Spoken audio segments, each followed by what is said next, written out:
And part of the problem is that we're dealing with a nonlinear, complex environment. And in the book, you talk some about linear versus nonlinear. Can you give us your definition and compare the two?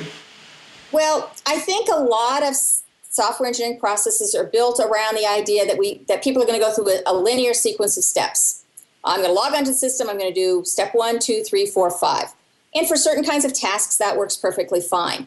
But in a lot of the kinds of worlds that we're dealing with, things like piloting or traffic control, military commanders, business operations, surgeons, anesthesiologists, these are people who are not dealing in a logical sequential order. Information comes at them in all kinds of varieties of order. They're dealing with task 1 and tasks 2 and 3 pop up, and they have to put this task on hold and jump to those and come back.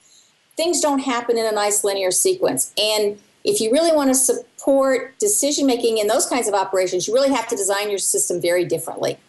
Because the information isn't going to come at you in this nice linear sequence. And I'm not going to do my tasks in a nice linear sequence. I've really got to be able to support multiple goal juggling, which is how people operate in those operations. They're multitasking.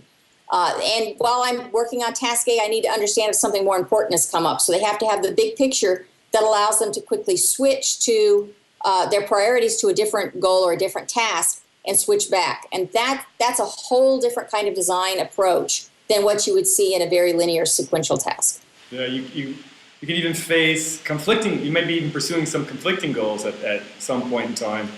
And to Yes. this point, it's the dynamic, it's the changing environment, there's no perfect sequence. And as we all know, Right. nobody can tell the future. So until that, we always got to take the context into the situation.